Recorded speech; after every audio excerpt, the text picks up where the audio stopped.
Immediately after the tribulation of those days, the sun will be darkened, and the moon will not give its light.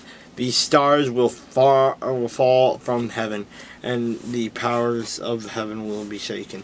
Then the sign of the Son of Man will appear in heaven, and then all the tribes of the earth will mourn, and they will see the Son of Man coming on the clouds of heaven with power and great glory.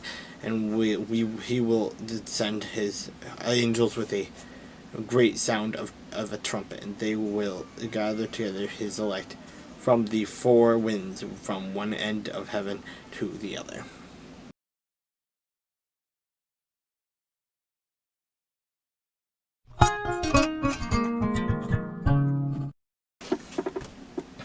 Then King Darius issued a decree, and a search was made in the archives where the treasures were stored in Babylon, and at Metha, in the palace that is in the province of Media, a scroll was found, and in it a record written thus: in the first year of Cyrus, king of Cyrus, issued a decree concerning the house of God at Jerusalem. Let the house be rebuilt, and placed where they offered sacrifice, and let the foundations of it be firmly laid, its height 60 cubits, and its width 60 cubits, with 3 rows of heavy stones, and 1 row of new timber. Let the expenses be paid from the king's treasury.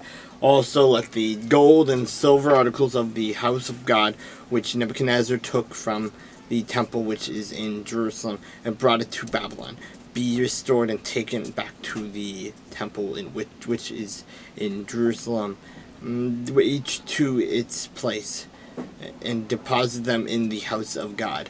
Now therefore, Tattenai, governor of the region beyond the river, and Shethar-Boznai, and your companions, the Persians who are beyond the river, keep yourselves far from there.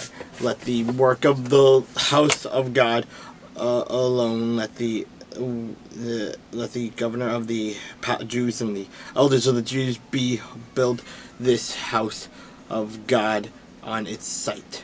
Moreover, I issue a decree as to what you shall do for the elders of these Jews for the building of this house of God. Let the cost be paid at the king's expense from taxes on the region beyond the river. This is to be given immediately to these men, so that they are not hindered. And whatever they need, young bulls, rams, and lambs, for the burnt offerings of the God of heaven, wheat, salt, wine, and oil, according to the request of the priests who are in Jerusalem. Let it be given them day by day, without fail, that they may offer sacrifices of sweet aroma to the God of heaven, and pray for the life of the kings and his sons. Also I issue a decree that whoever alters this edict, let a timber be pulled from his house and erected, and let him be hanged on it, and let his house be made a refuse heap because of this. And may the God who causes his name be to dwell there destroy any king of or people who put their hand to alter it, or to destroy this house of God, which is in Jerusalem. I Darius, issue a decree, let it be done diligently. Then Tattenai, the governor of the region beyond the river, Shethar-Boznai, and their companions diligently did according to what the King Darius had sent. So elders of the Jews built, and they prospered through the prophecy sign of Haggai the prophet and Zechariah the son of Iddo, and they built and finished it according to the commandment of the God of Israel, and according to the command of Cyrus, Darius, and Artaxerxes, king of Persia. Now the temple was finished on the 3rd day of the month of Adar, which was in the 6th year of the reign of King Darius. Then the children of Israel, the priests and the Levites and the rest of the descendants of the captivity celebrated the dedication of this house of God with joy. And they offered sacrifices at the dedication of this house of God: 100 bulls, 200 rams, 400 lambs, and as a sin offering for all Israel, 12 male goats, according to the number of the tribes of Israel. They assigned to the priests to their divisions, and the Levites to their division, over the service of God in Jerusalem, as it is written in the book of Moses.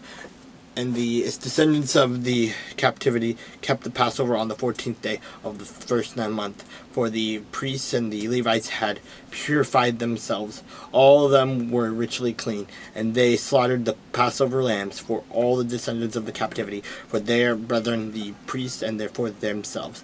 Then the children of Israel who had returned from the captivity ate together with all who had separated themselves from the filth of the nations of the land in order to seek the Lord God of Israel.